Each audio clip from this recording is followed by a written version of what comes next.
Good morning, New York Mets Nation, and welcome to the Bat Cave.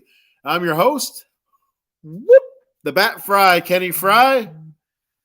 Hump day. I am a little bit sick right now. I'm all stuffed up. My throat hurts, but I'm going to power through it just to make your day a little bit brighter. That's what I do. Then I've done my job. You can tell it's a little stuffy, so it's gonna be a treat to go through this. But yeah, hopefully everybody's doing well. We're starting to transition into fall. You can tell the weather's starting to turn, and love fall weather. Spring and fall are my two seasons. I really dig that. You get the cool weather. A little bit warm, not cold. You get some sun. With the fall, you get the leaves changing and all that.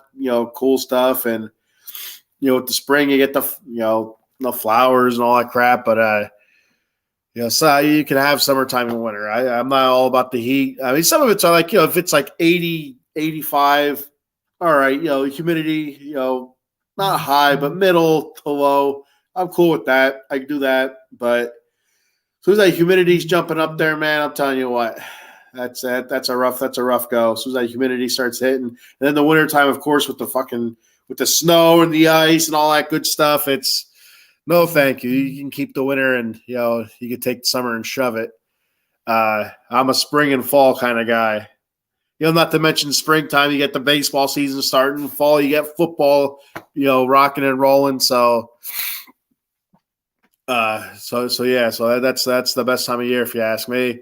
I got a couple comments here before I get into the show here, before I get into the meat of it all. Excuse me. Joe Sullivan. Sully, what's up, brother? Good morning to you. You can check Joe out on Mondays on the Sully Squad, Tuesdays on the Extra Innings podcast, and occasionally on Thursdays with the NFC East Roundtable, NFC East War Room, whatever we're calling it.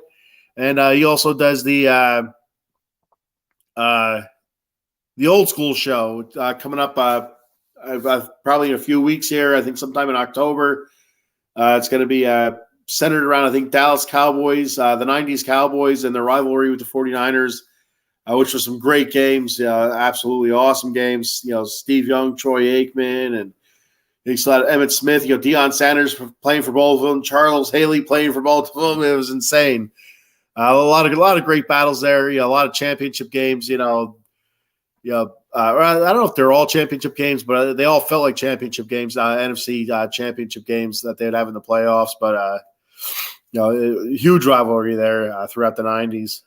And there she is, the wonderful Eileen. Good morning, Eileen. A little bit under the weather here. I'm going to push through though and get the hell. That's the one bad thing about fall and spring is the allergies or whatever the hell I got going on here. But it's hard to. Usually when I do talk, my nose runs a little bit anyway, and it drives me nuts. But now it's even more so, and I sound stuffed up, and my head's a little bit foggy. But it is what it is. Sully says, I'm with you, Ken. Spring and fall all the way. Mix in a few warmer days to swim, though. Yeah, like I said, 80, 85, mid-humidity.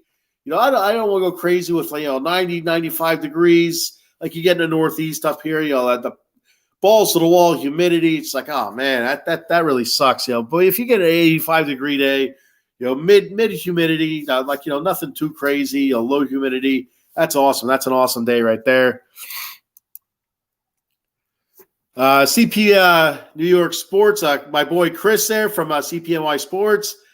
You can check him out. He has a whole host of shows. He does the Giants. He does Knicks Talk, New York Knicks Talk podcast. Of course, a whole bunch of Mets stuff. Interstate Mets podcast, Mets Roundtable, I believe. Also the after post game shows he does occasionally with my boy Nelson. So how you doing, buddy? Mets blew one last night. They pretty much all the whole game, and then able to come back and tie it up there in the ninth, just to give it back away. What a bummer! But I mean, that's been our season. So I'm gonna get into the meat of the show here. Talk a little bit about our home stretch. Of course, right now we're coming up into the third game of the Marlins tonight, and then we got the Phillies. We're I think traveling to Philadelphia, and then I think we have Miami. I think Miami and Philly to finish off at home. I think it's a homestand. I could be wrong though. I'm like I said, I'm all backwards and messed up right now. But I know definitely the last series with the Phillies that's definitely a homestand in New York. The Marlins, what I'm not sure. I think they're in Miami right now, but I'm not 100% positive. But it's a great time to play spoiler. You have the Marlins, trying to get into that at least the last wild card playoff spot, and the Phillies trying to hold on to that top wild card spot. They have a decent stranglehold on that by a couple of games, but still, there's still I guess about like 9, 10, 11 games left. So a lot of baseball to play at. A lot of things can go wrong for those teams, and I absolutely love you. If you're not going to be in it, in the mix for the playoffs or anything like that, you might as well play spoiler, right? Especially to division rivals, especially to division rivals. And what better way to finish off a season with a couple teams that are jockeying for positioning or just trying to get into the playoffs, to kind of ruin it for them. That'd be fantastic. It'd be kind of like a little cherry on top of an ice cream that nobody really wanted to buy, but they bought anyway. And they're like, oh, the ice cream's it sucks, but whatever. We're not going to tell the ice cream parlor people because they're really struggling. It's a mom and pop operation, so you don't want to break the news and say, hey, your ice cream sucks, but they got the cherry on top. Like, you know what? Everybody loves a cherry. You can't go wrong with one of those like maraschino cherries or whatever the hell they're called on top. You can't go wrong with that. So that kind of makes everything all right.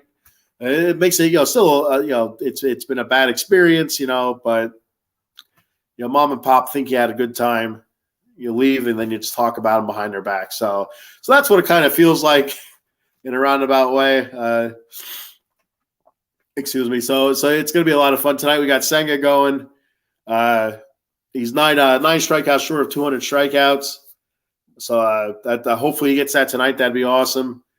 And he'll probably have at least one more start. So like 3, 6, 1, maybe 2 more starts. Because I know they usually have him a week off in between starts. Hopefully next year he's able to go a little bit more often, and like a normal, like every 5 or 6 days or whatever, instead of a full week or more off. And hopefully he can become more acclimated to what the normal rotation is for a major league pitching staff. But I mean, if you have enough depth in your starting pitching staff, it's nice to have that guy kind of fresh or kind of, pitching at his best every week, then pitching, a little bit below his best every 5th or 6th day. And, going into the playoffs or something like that, or contending or pushing for a playoff spot at the end of the season, it's nice to have that guy fresh.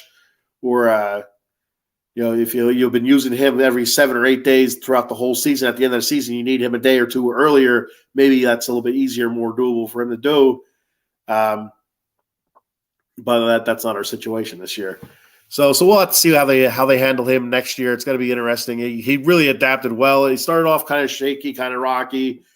But I'll tell you what, man, he's had a phenomenal season. One of the few bright spots the Mets have had this year.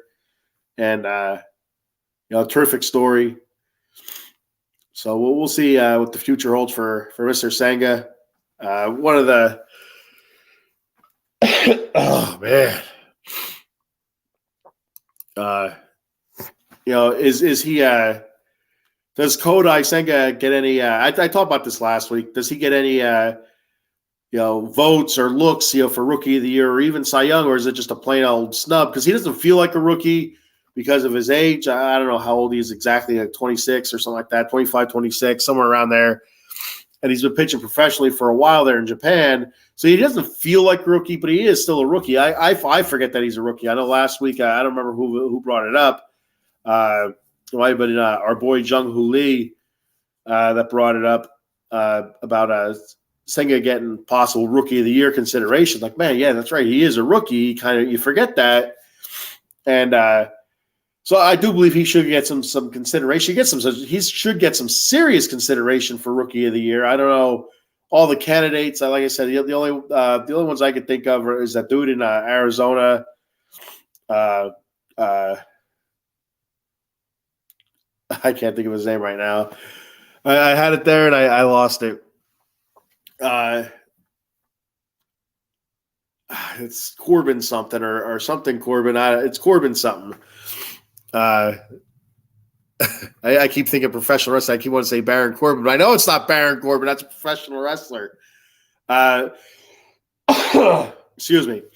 And then also, Francisco Alvarez had a decent season as a rookie. It seems like he's kind of struggled the last month and a half or so. It's been a long year for him, to be honest with you. He's done a lot of catching. He's done a lot of good things behind the plate. Offensively, showed a lot of pop. That kind of went away for right now.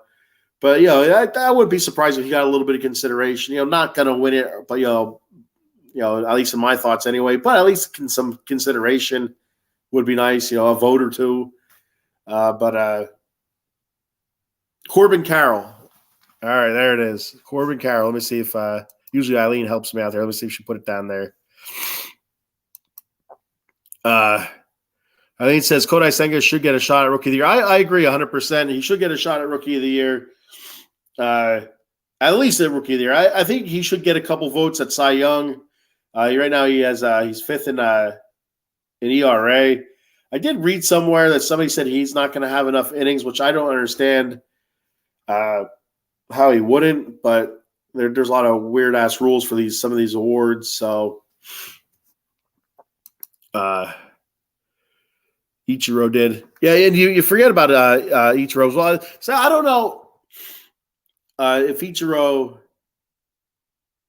did he do? I guess he had to have go through the whole Nippon Professional Japan League, and then because they have control rights to that player for so many years before they become eligible to Major League Baseball. So I assume Ichiro had to have gone through the same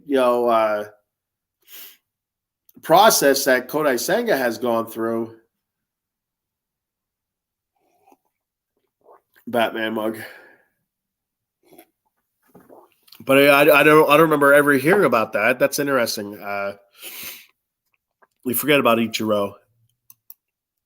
One of the greatest, probably one of the greatest of all time, in my opinion. He's a terrific fielder, excellent hitter, ambassador of the game. Always did it. It seemed like he always did everything right. So I know for Cy Young, I know you have the lad in Atlanta.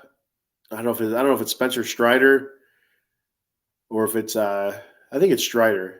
I know he's getting some serious consideration for Cy Young. The dude in San Diego, Blake Snell, I believe. I know he's getting some serious consideration for Cy Young. So you have to figure for me, it's probably you're looking at the dude from Atlanta probably getting the Cy Young just because of how awesome Atlanta has been this season. The same thing with the MVP. I would imagine that Ronald Acuna Jr. or Matt Olson, looking at your MVP right there, one of those two guys. That's what I would guess anyway. That'd be my if I had to put an educated guess or any kind of cash on it, that's where I would put my money. But anyway, yeah, I do think Senga should get some serious Rookie of the Year consideration. It should be some serious consideration for Rookie of the Year. Absolutely serious. There's no reason that he shouldn't at least make a run at Corbin Carroll for that. I know they gave Corbin Carroll the Rookie of the Year back in June, pretty much. That's all you've heard about was Corbin Carroll. I haven't heard his name all that much recently. I don't know if I'm just not paying attention enough or not. But I've been busy. Now football season's starting, so kind of watching my Raiders get their asses kicked, much like the Mets have this year. So it's gonna be a long football season as well. So yeah, I think Senga should make a run at 11-7 record, 2.95 ERA, 191 strikeouts. Like I said, hopefully he gets 200 strikeouts tonight. Lowers that ERA some more. He's been fantastic all season. The beginning rough stretch, but 95% of the season has been really, really good. So Nelson, Amish Country Mets fan. Good morning, buddy. How you doing? Hopefully the pigs are well. I get a kick. I watch some of those I guess I don't know if they're clips or reels that you post, and I get a kick out of those pigs. It's good stuff. All right, so we'll move on to David Stearns re-signing Pete Alonso. So I mean, again, we've been talking about it all season, so might as well just continue talking about it because I've been seeing him pop up more and more since David Stearns has been brought in as the president of baseball operations for the Mets now.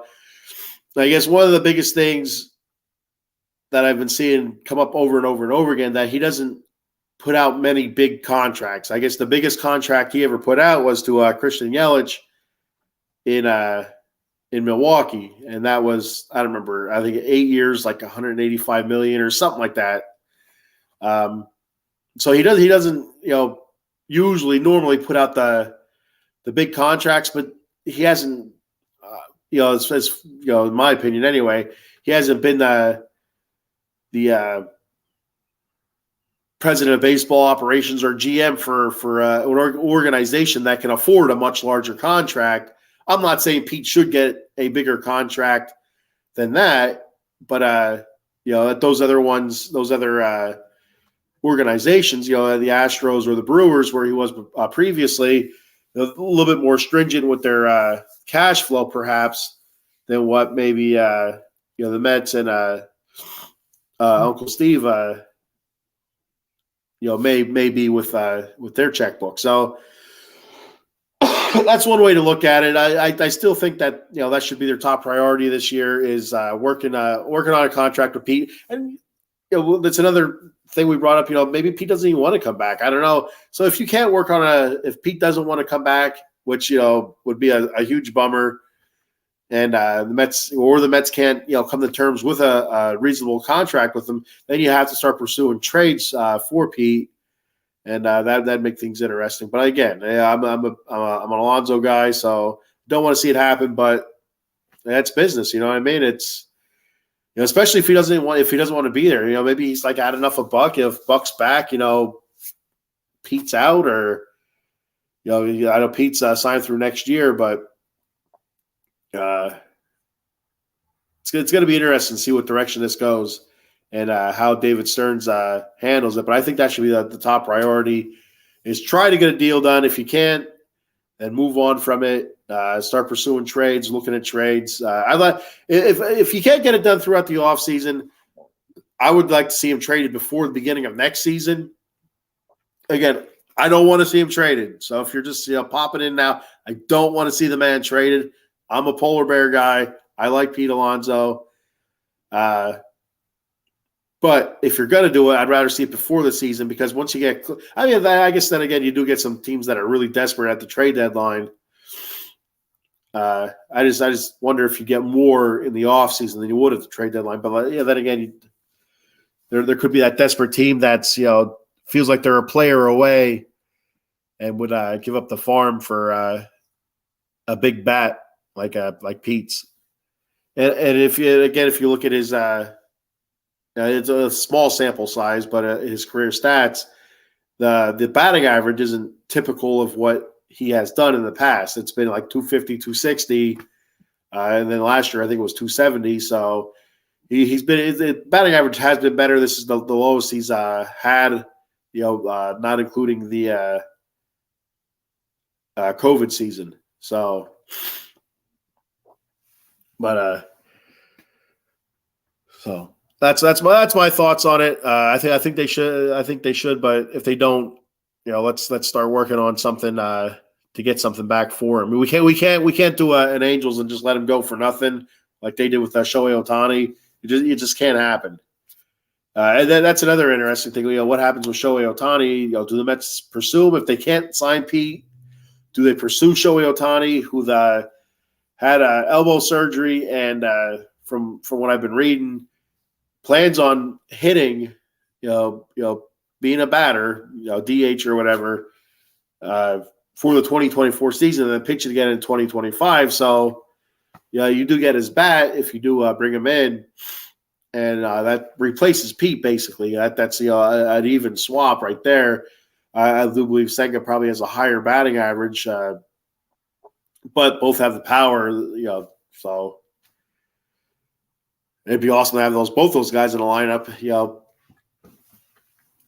But that's a lot of money. That's a lot of money right there. All stuffed up. This is killing me. I can't. It's all up in here, and it's aggravating. Man. It's hard to think. I'm going to hit up a comment here. Oh, there he is. I was just talking about him. Jung-Hoo Lee, what's up, brother? Are you going to address the ticket price hike at Citi Field? How do you raise prices on a losing team? I didn't know that they raised ticket prices. I don't get up there at all. I've been up there once, and it was a few years ago. And so I actually haven't seen a story about them raising the ticket prices. I guess the only way I don't know. I don't know how you can raise ticket prices on a team that underperforms so much. I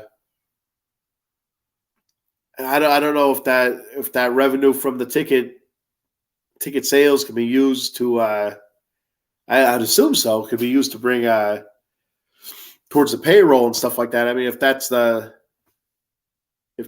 they can do, then I don't know. I mean, maybe that's how they're paying for that big video board they put in this past season. Hike up the ticket prices. I have no idea. I don't know what your average ticket price is for Citi Field. Do you go there often?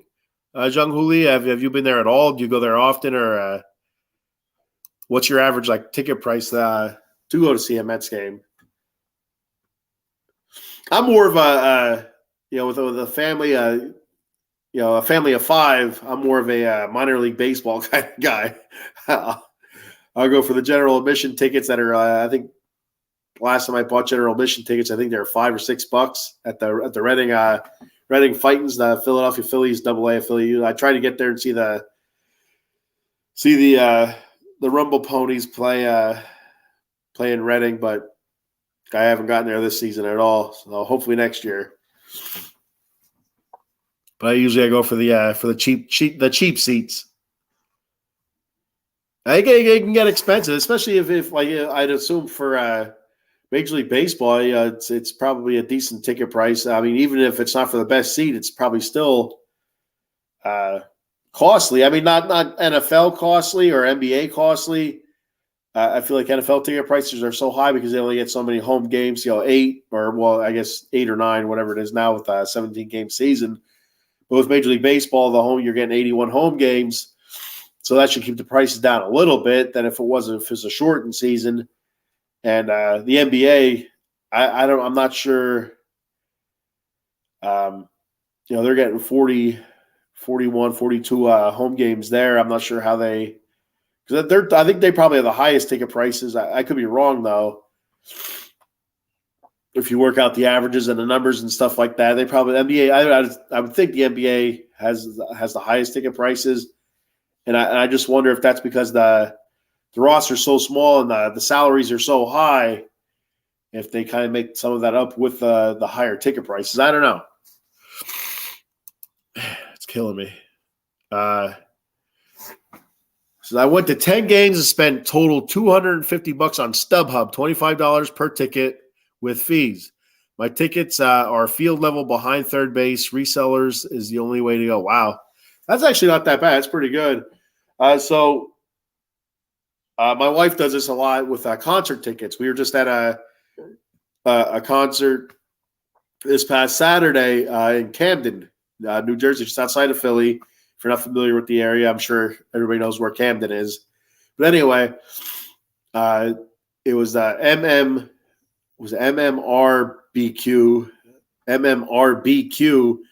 festival. We went for the last two bands, which was Billy Idol, Rock the Cradle of Love, Billy Idol, and Shinedown, which is one of our favorite bands, Shinedown. I love going to see Shinedown. They sound great. They perform well. Their songs are awesome. So Anyway, but what my wife does, she's been waiting, like, when we go to a show, she'd wait until like a couple days before. She sees the ticket prices drop and she grabs tickets that way. Or even there's been times where we've had tickets for a concert. We'd be on our way, and the prices for upgrades would drop drastically. So then she'd upgrade the tickets while we're on our way to a concert. And there was a couple times we had some pretty good seats for that. She does really well. But I can't do that for shit. I bought tickets for Metallica a couple of years ago. That was in I think that was in Philly. I think it was at Citizens Bank Ballpark, I believe. And no, it was at the Link. It was at the Lincoln Financial Field, the Eagles stadium. And I did a terrible job getting tickets. I guess I took my dad. That was his first rock concert. We were up in the nosebleed sections, and as the price of the tickets that I paid, I was talking to some other people there down towards the bottom near the field level. Were the same price. I'm like, Jesus, I got ripped off, man. I'm terrible at buying tickets. I don't know what the hell I'm looking at, what I'm looking for. I just start clicking. Oh yeah, okay. So but that actually doesn't seem too bad. $25 per ticket, 10 games. That's not terrible. But so what are they going to hike it up to? Did they post what they're going to hike it up to? Are they going to go like an extra $10 or $20 or something like that? That's a lot. Could get a little that way. It sounds like you have pretty good seats though. So after the Pete Alonso, like I said, priority number one. Excuse me. I think that the next priority should be the bullpen. The bullpen has been atrocious this year. It's been so bad. I mean, if our bullpen was at least just mid, we'd be in much better shape. We'd probably, to be 100% honest with you, we'd probably, if our bullpen was just mid, we'd probably be in contention for at least a wild card spot. But it's just been that bad. Again, another loss last night. I think it was Trevor Gott gave up the winning hit last night. It's just a reoccurring theme. We get a lead, or we're going into late in the game with a lead or tied or down a run or something like that, and then the bullpen just gets blown up on them. So yeah, like Trevor Gott, Drew Smith, Jeff Brigham, Grant Hartwig. I mean, most of those guys are newer to the roster this year. Drew Smith, I think, has been around for a couple of years. I could be wrong, but we got to find something else, man. There has to be something else. I mean, so the thing with the bullpen is sometimes it goes year to year, where guys like Drew Smith have a terrible year, or Jeff Brigham, or whoever have a terrible year, but then the next year they turn it around. I don't know if it's just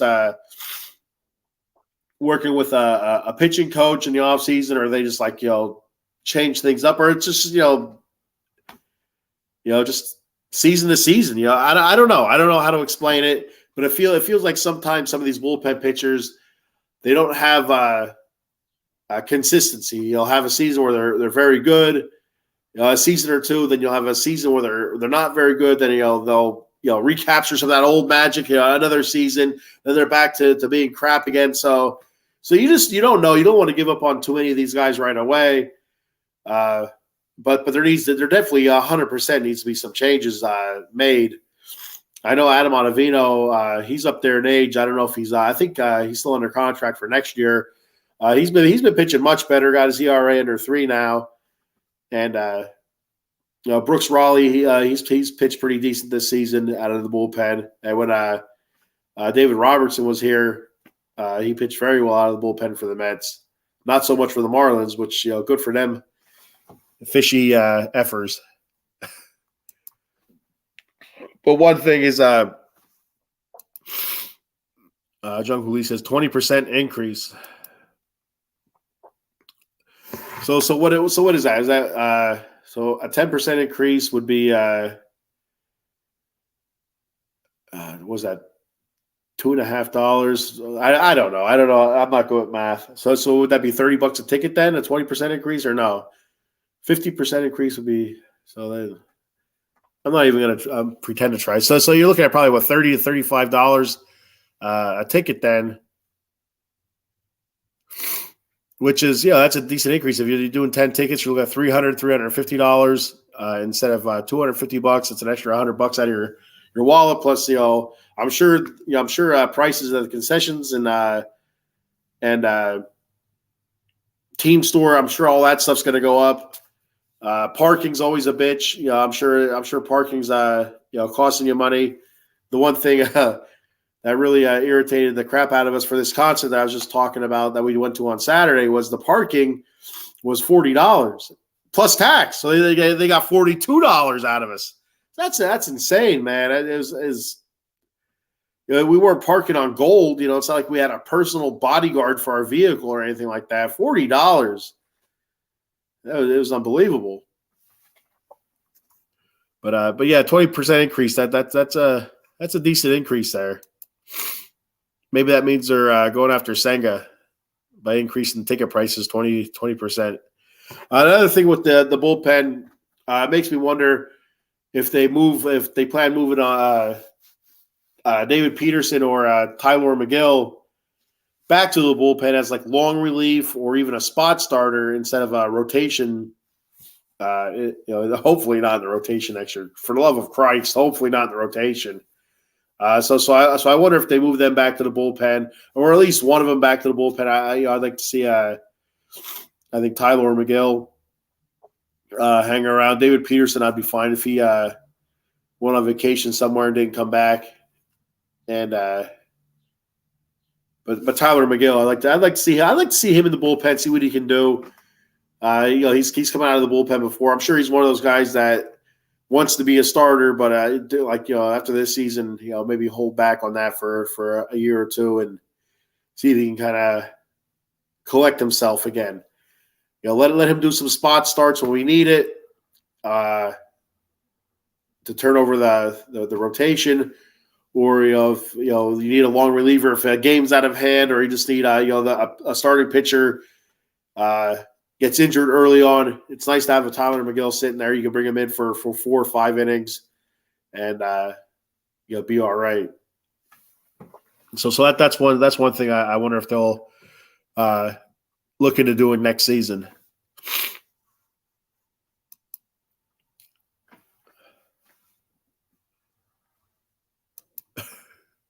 Eileen says that's highway robbery. Man, I'm dying. The field level behind third base, 80 games package last year was $12,000. Jesus Christ. In 2024, the same package is $14,400. Parking is $40 at Citi Field. Man, that's unbelievable. That kind of money. And the fact that people are paying that kind of money, I guess, well, you know what? I'm sorry for all the sniffling. It's driving me nuts as much as it's probably driving you nuts. But I guess if you buy one of those packages at $14,400, you sell a bunch of your tickets for overprice. You recoup some of that money. So that's one way to look at it. But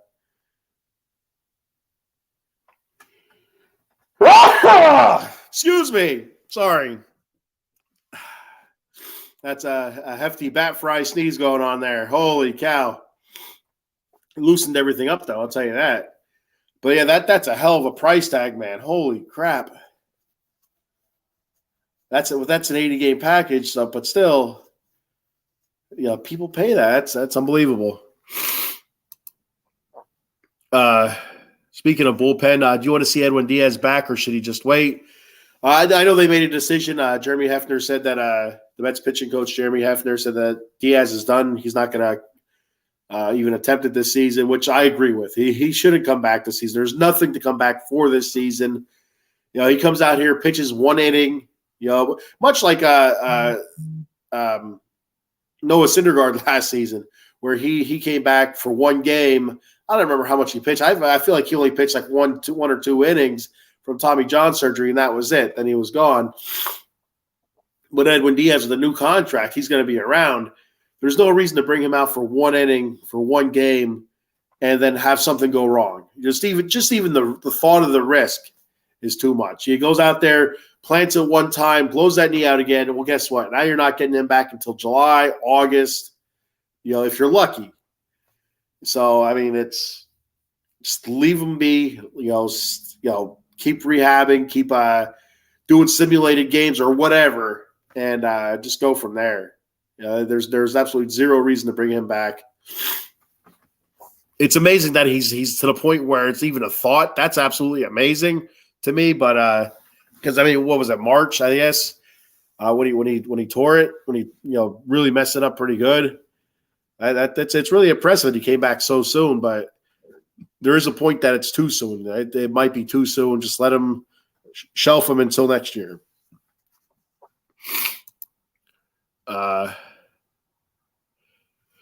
Bet that felt better. Oh, you know what? It did, but now it's starting to get all stuffed up again. It felt really, really good, but Zhang Hu Li says it's a tax write-off for corporations. Regular people can't afford those things. Regular people with high credit card limits, I guess. I don't know, but I guess so. Corporations and stuff like that. But I mean, so that's one thing that bothers me about professional sports now. They cater to corporations like that. It's more corporate driven than anything now. It seems like. I mean, I could be wrong. I don't know. I don't go to many professional games. Like I said, I do minor league stuff because it's cheaper and it's more family friendly. Cost wise, wallet wise, anyway. Or even entertainment wise. When I take the kids to a Reading Titans game, it's a hell of a show. You have all sorts of crazy stuff happening. You have the crazy hot dog vendor, riding around in an ostrich suit throwing hot dogs at people. You have the vegetable race, which is my favorite part of the game. I always root for lettuce or carrot, and sometimes they have evil Candy out there trying to trip them up. Sometimes I want to see Candy do it. And then they have the tooth. They used to have the Tooth Fairy go around and clean off the bases, but I don't know if today's day and age, I think they retired the Tooth Fairy because she was very she was dressed very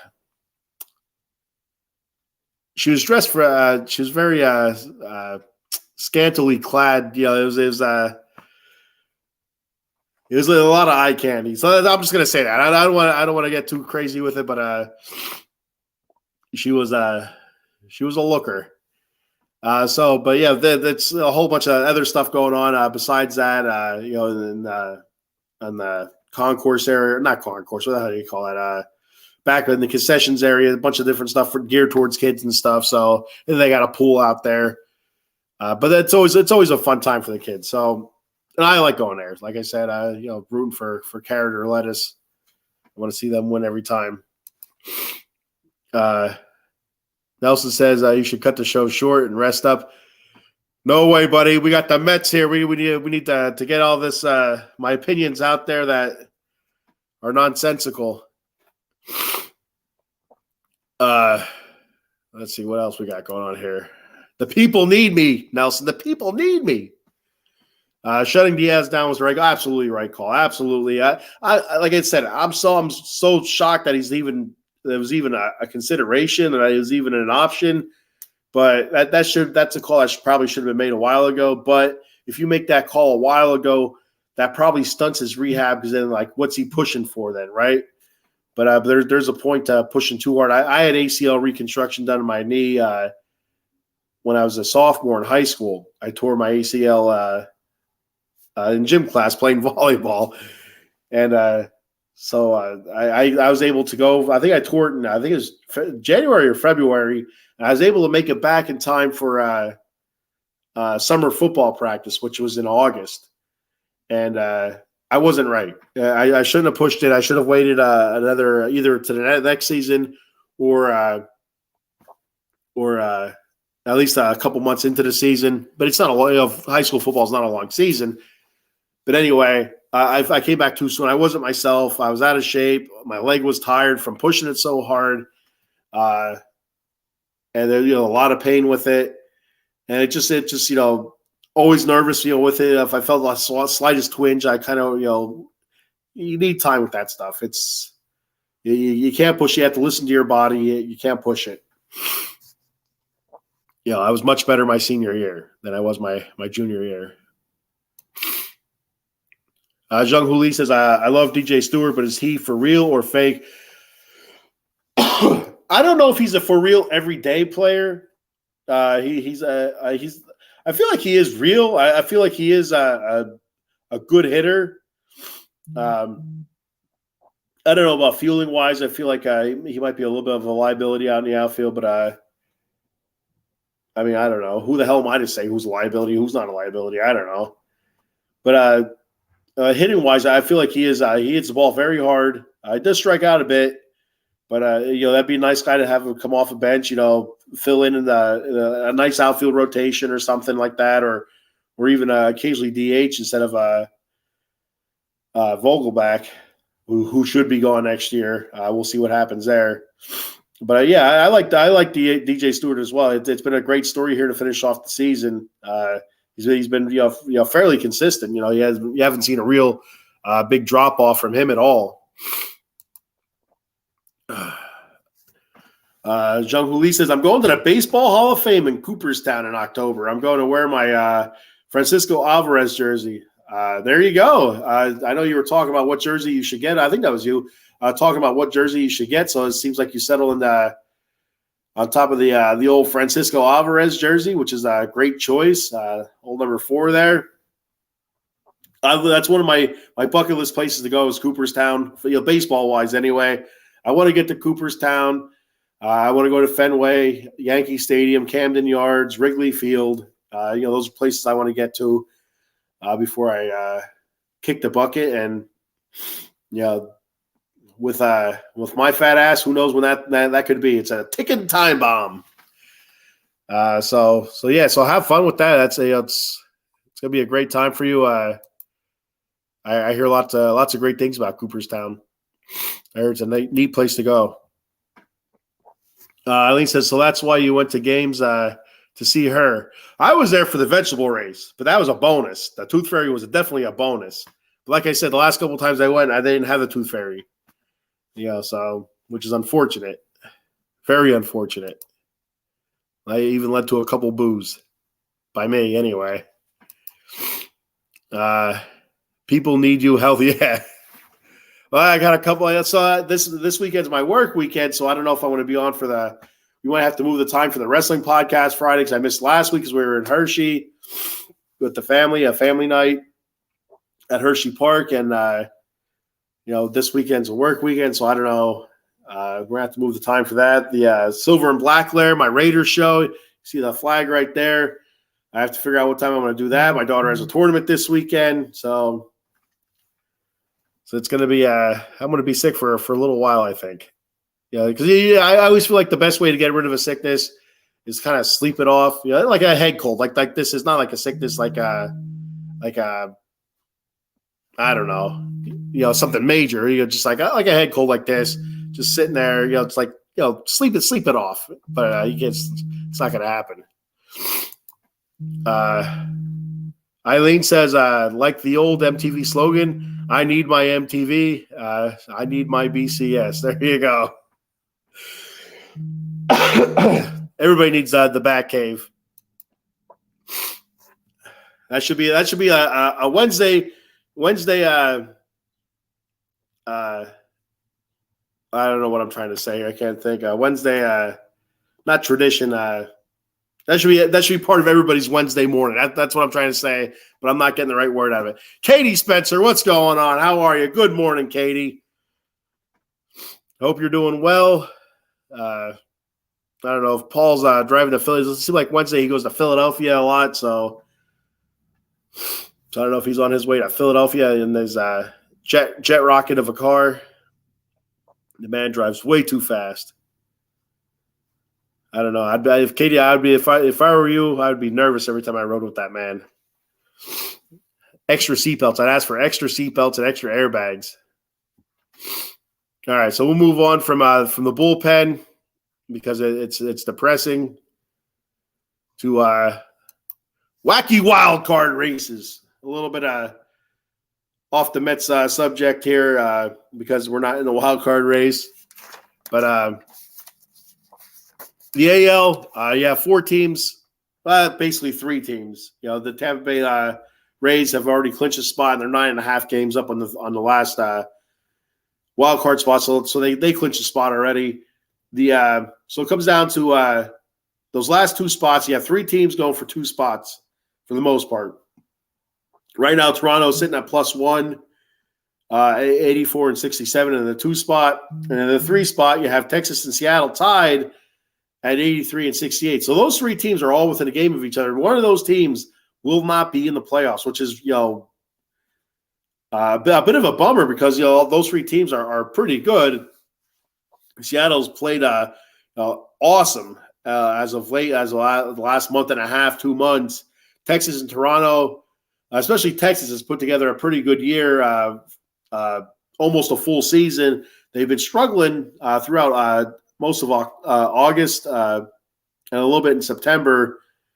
They did put together a few wins in a row earlier this week, over the weekend as well.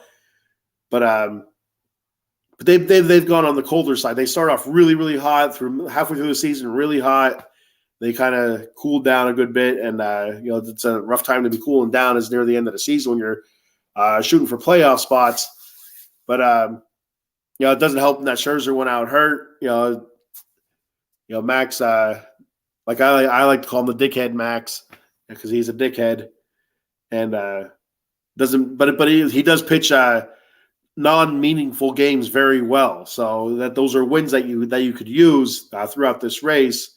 If you need him to pitch against the Oakland Athletics or the Kansas City Royals, that you can get you that win. But if you're going to have a pitch against the Houston Astros or the Mariners, well, he's not going to get that win. He's going to get blown up. So, but his injury is huge for Texas, and Seattle's still hanging around there. So it's going to be a lot of fun down the stretch here, the last 8 or 9 games. See how that shapes out. The last couple spots in the American League wild card. Then you have the National League wild card. You have six teams going for 3 spots. You got the Phillies sitting 3 up right now in the number 1 spot at 82 and 69. Then you have the Diamondbacks, who the Mets played recently. The Mets were able to knock them out of the wild card race, or not out of the race, but out of the top 3, for a day or two, and kind of played spoiler a little bit there. But they're back at the number 2 spot, half game up on the Cubbies, who are sitting at the 3 spot at 79 and 72. And their season has been up and down. Like beginning of the season, very, very bad, very poor, which was surprising. If I remember correctly, I picked the Cubs to play much better. I said that there was a chance they could be a surprise playoff team because I felt like their roster underperformed last season, and they've showed out pretty much since the All-Star break. They've played very well. They've scratched and clawed their way back up. Now the NL Central isn't by any stretch of the imagination a tough division, but you have a couple teams there that are all pushing for playoff spots. So it's tougher than what you would think. So then at 4, you have the Miami Marlins. Hopefully the Mets can beat them tonight to push them further out. They're sitting a half game out right now at 79-73. The Reds, who the Mets played recently again, and were able to kind of knock them down a little bit. They're sitting 1 game back in the 5 spot at 79-74. And then the Giants kind of lagging way behind now, kind of, barely see any light. They're starting to drown a little bit. They're sitting 3 games out. So, but again, 9 games ago, anything can happen. The Phillies sitting up top there. They feel good about their 3-game lead right now, but one series, the Mets could sweep. The Phillies had a hard time with the Mets last season. This year hasn't been a cakewalk exactly, but the Phillies have, I think, gotten the better of the Mets this year. But still, it hasn't been easy. So it's gonna be a lot of fun, And the Marlins, the Mets playing the Marlins, it'd be something if the Mets could knock one or both of those teams out of the wild card. I know all my friends that are Phillies fans wouldn't be all that happy about it, but it'd be something like I mentioned earlier about going to the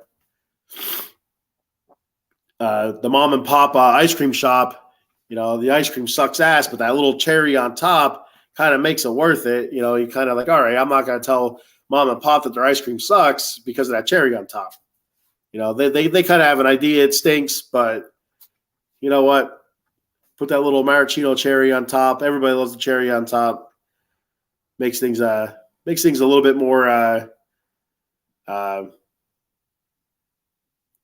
not enjoyable, but tolerant.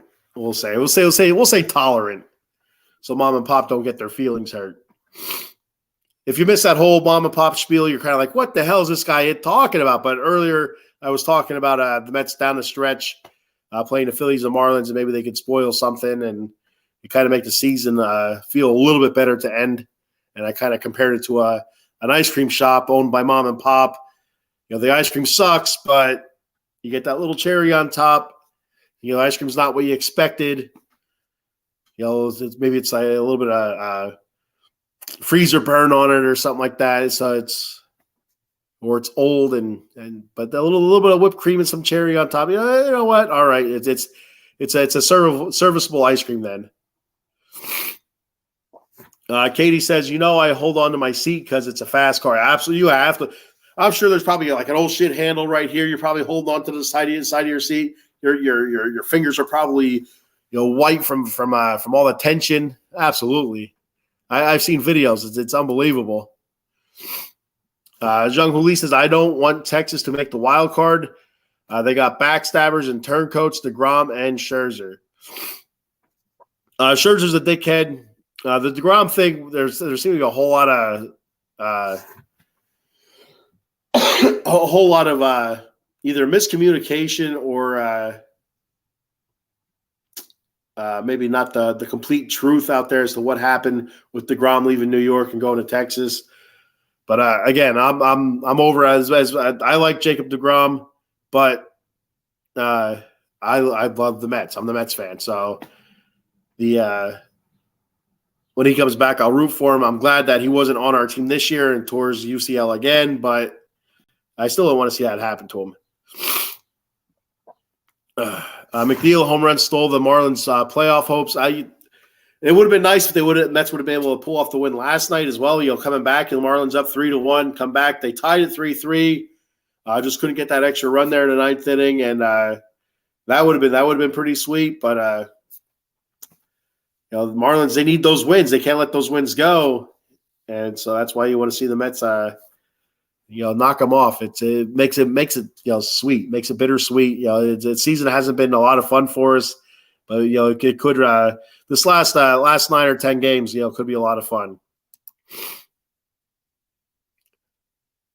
Yes, Mets playing spoiler would be fun. The same thing for the Yankees. I'm not sure what the Yankees look like down the stretch. They're sitting 7 games out, I think, of the wild card right now, so they're not technically eliminated yet, but realistically, they're eliminated. Same thing with I know I've seen the San Diego Padres. I think won 6 in a row.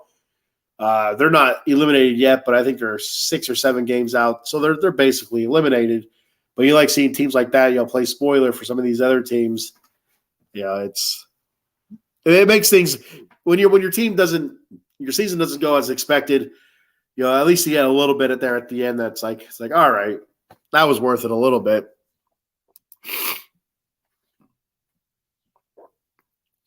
Yeah, absolutely. That's that freezer burn. So last night, my I got stories for everything.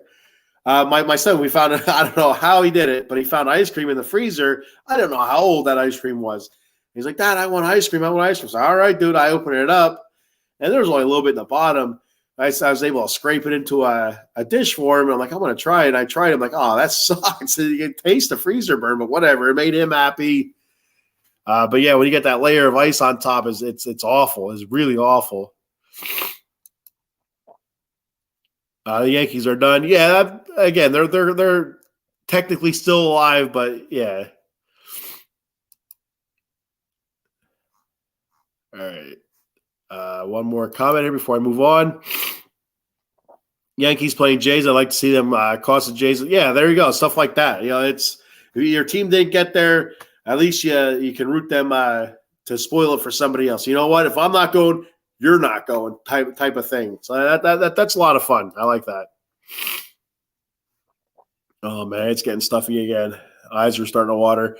I'm going to do a couple of our sponsor reads here before I move on to the power rankings and get the hell out of here. All right, so we'll start off with the OG, Big Al. Jason Fine, J Fine Law. You can reach attorney Big Al at 1-800-HURT-123. That's 1-800-HURT-123. Big Al specializes in motor vehicle accidents, slip and falls, workman's comp, and personal injury claims. They have 3 office locations throughout Pennsylvania and New Jersey. In the Garden State of New Jersey at Cherry Hill, 3 Greensward Lane. And the phone number there is 856-209-5258. Then the Steel City of Pittsburgh, Pennsylvania. The Raiders are going to spank their asses, and they're going to need a personal injury claim opened up at J Fine Law. The offices in Pittsburgh are located at 500 Grand Street, Suite 2900. The phone number there is 412-365-8151. And then in the city of brotherly love, the Mets are going to upset the Phillies, knock their asses out of the playoffs, and they'll slip and fall from first place down to 4th, and they will not be in the postseason, and all the Philly fans will be crying. But the offices there are located at 1625 JFK Boulevard, Suite 2120, and the phone number there is 267-888-2980. That's J Fine Law. Tell them the Bat Fry sent you, not the sick Bat Fry, the regular Bat Fry.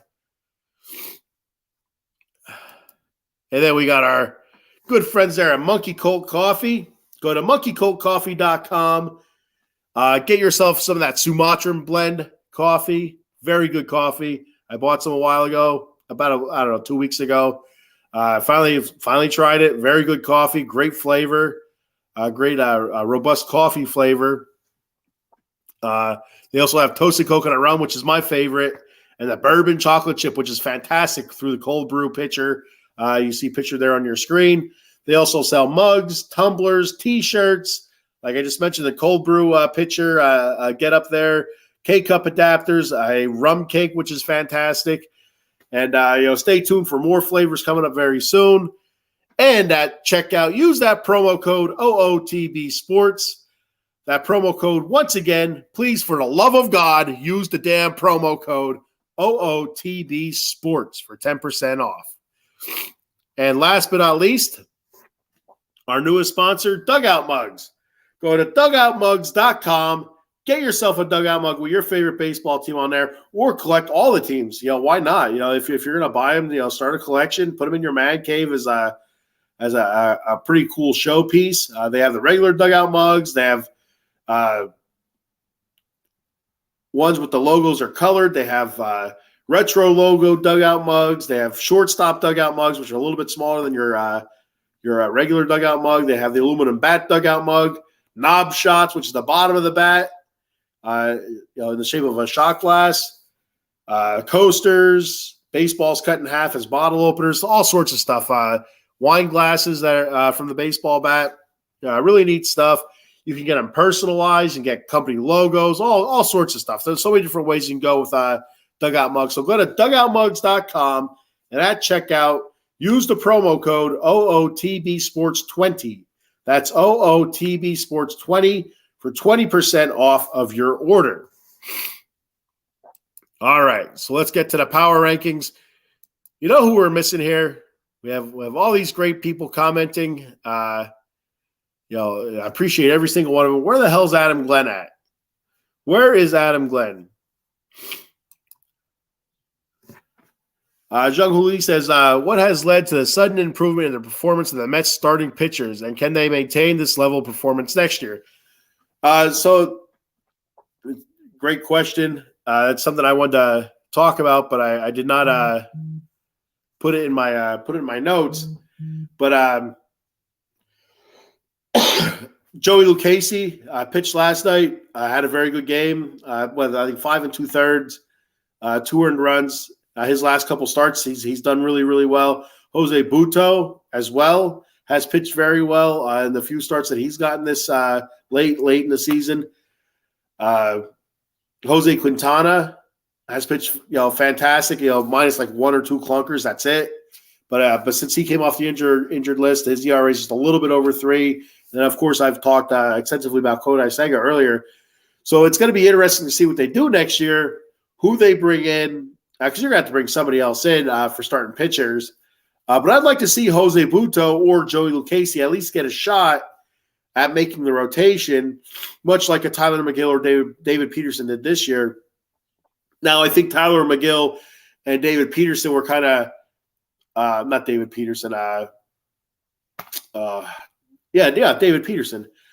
They were thrusted into the starting rotation due to injury. Because remember, back in the beginning of the season, we started with Verlander on the injured list. Quintana was on the injured list. And I think Scherzer – I don't think Scherzer started on the injured list, but I think he had an early stint on it. I think there was a time early in the season where he was on the injured list. So those guys were thrusted into the starting rotation anyway. So you could see something like that happen next year. Hopefully not. But I'd like to see one of those guys at least get the opportunity to make the start rotation. I did read a couple spots where Joey Lucchesi, people have said, brought up, maybe he could be a bullpen type pitcher. I don't know if that's something that Lucchesi would be interested in or not. I don't know. But I'm a huge Joey Lucchesi fan. I like, love his story, fighting back from multiple injuries, continuously fighting. Hopefully, something good comes out of it. I want to see it make a great story and, perseverance and hard work and stuff like that. And Jose Butto, I know earlier in the season he had a couple starts. I think one was a clunker, but, a couple other decent ones. Down to the AAA, he and Lucchesi, ERAs were really high. So I was wondering if they would have gotten called up at all. But I guess at the end of the season, you're just looking for people to fill holes and not necessarily win. And but yeah, I don't know if they're pitching against some good competition, is what it is. They're not pitching against crap teams or teams that have nothing to play for. The team that they're pitching against are teams that are fighting for playoff spots. So they're pitching in high pressure situations. So you kind of have to give it to them. I mean, hopefully they can carry it over next year. At least one of them, if not both of them. I know I'd like to see Joey Lucchesi succeed. So hopefully they do. I don't know if they can maintain that level. Anything close would be a win, but at the level they've been pitching recently, I think it'd be hard for them to maintain it. And where is Adam? Is correct. I have a sneeze coming on. I'm trying to fight it. Man. Zhang Huli says, I dislike relying solely on stats because they don't provide a complete picture. The Mets pitching performance has been disappointing, and our pitchers need to improve their ability to secure victories. I think part of that is if you look at the season as a whole, a lot of our pitchers, for the first half of the season, basically, or more, our starting pitching was just so unreliable. Like we wouldn't get out of the fourth or fifth inning. The starting pitchers only get 5 innings, and they'd already be at 90 pitches, 100 pitches. And they'd have to be pulled. So many walks and stuff like that really hampered the success of our starting pitching this year, and also really put a spotlight on our inability to hold games or close games out in the bullpen. I mean, even if Edwin Diaz was here this year, I don't know if it would have been any better. He would have been able to rescue some of those games, but not all the ones that were lost in the bullpen. The bullpen has pitched so many innings this year with so many different people, going through it, that it was just has disaster written all over it. So if you're starting pitching can't go 6-7 innings, consistently. Now you're going to have games where they can only go 5 innings, like Lucchesi last night, 5 2/3. But if you can't get your starting pitching for the most part to go 6 or 7 innings, that bullpen is going to get overworked and they're going to get exposed, especially if it's a soft bullpen, which is our bullpen was this year. There was a soft bullpen, and we were exposed. It's like a cavity with an exposed nerve. It's there. It's good. And all of a sudden, something hits it, and it's painful. And that's exactly what happened. It was like a perfect storm of things to happen this season. The starting pitching was inconsistent and lackluster for a better part of the season, and that led to the bullpen being overworked, overused, and being exposed for what they are. They, for the most part, most of those guys were frauds, and but since the All-Star, well, I don't want to say even since the All-Star break, but probably since August maybe. Most of our starting pitching, I feel like, has gone at least 6 innings or better most of their starts. I could be way off on that, but I feel like Jose Quintana has gone 6, 7 innings for most of his starts. Excuse me. Kodai Senga, same thing, 6, 7 innings for most of his starts. I've seen Lucchesi, 6 innings for a couple of his. Budo, I think 6 for 1 or 2 of his. Tyler McGill and David Peterson, there's been a couple where they've only pitched like 2 or 3 innings for whatever reason, done well, and then get yanked. I'm not sure what the reasoning behind that is. But yeah, it's starting pitching. I think it started with the starting pitching this year as a downfall with this team. I mean, the hitting wasn't the best. It wasn't consistent, but I don't think that was our biggest flaw. Our biggest flaw to start was the starting pitching, and it worked its way to the bullpen. And once our starting pitching kind of figured it out, the bullpen was just done. It was over. There was no regaining the bullpen, and I feel like that was our biggest letdown of the season. So that's my thought on it anyway. I mean, it's I could be way off on that. I don't know. But now it's time to do the Bat Fry Power Rankings here. Let me bring up the old my buddy Paul Spencer, Maiko, Mr. Fuji 2.0, whatever you want to call himself. Set up this awesome overlay with the Power Rankings. Thank you very much, Paul. I appreciate it. He does all these overlays and the videos and stuff like that. He does a great job with them. So much kudos to Paul. Puts a lot of time and hard work into Out of the Box Sports Entertainment, and to keep this choo-choo train chugging along. Choo-choo! All right, so you can see the power rankings right there. I'm going to go ahead and read them off. Oh, man, it's killing me. I have number 1 this week. I have the Orioles. I don't know if I have the previous week's I should. The previous week's power rankings written down here so I can tell you where they were before. I do. So the Orioles were number 2 last week. I moved them up to number 1, 95-56, 5-5 in their last 10.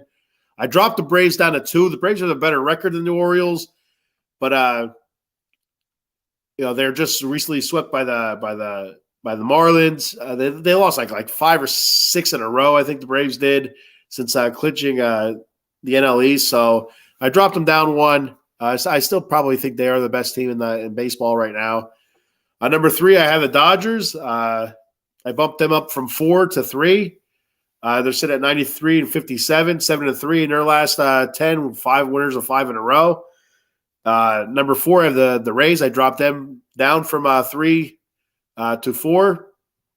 They're 93-59, 7-3 in their last 10, playing very good baseball, getting hot at the right time.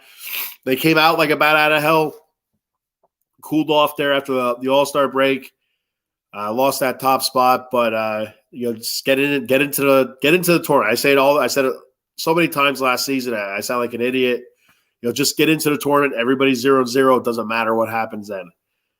Number 5, I have the Brewers at 85-66. I have them up 1 spot from number 6. Number 6, I have the Blue Jays at 84-67, 6-4 in their last 10, winners of 4 in a row. And they jumped from number 10. So they have the biggest jump 4 spots up.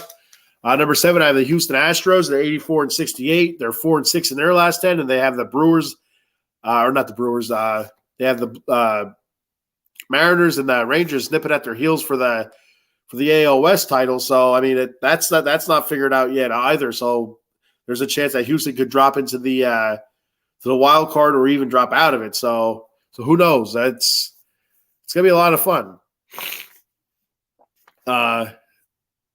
Number 8, I had the Phillies at 82-69, 4-6 in their last 10. They remain in the same spot. Number 9, I have the Reds at 79-74, 6-4 in their last 10. They were not ranked. And then at number 10, I have the Rangers at 83-68, 6-4 in their last 10. Were they ranked last week?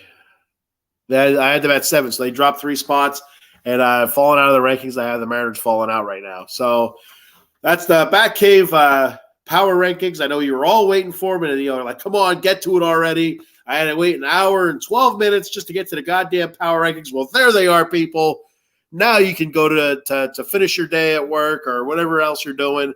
You go to the car wash, groom your pet, hit that mom and pop ice cream shop that has a terrible freezer burned ice cream, but you get the cherry on top. It makes everything all right. So whatever you got to do it and know that you've seen the power rankings. No Seattle Mariners, the power rankings. Their starting pitcher is the best. Pitching is best in the baseball. Yeah, but inconsistent at the plate has led them to be up and down. I mean, they had a great – so they started off extremely sluggish this season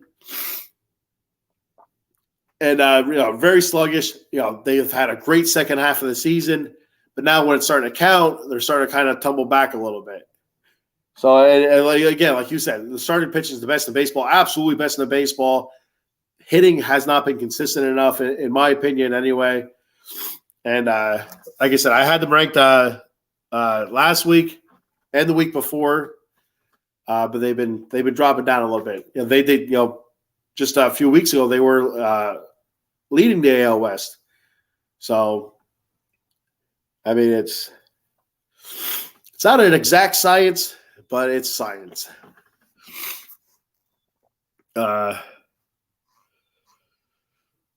Yeah, that's all I got for today. I'm going to do the show read here before I forget.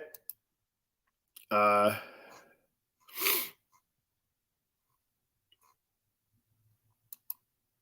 we go. All right, the Out of the Box Sports Entertainment show read. We got something for everybody.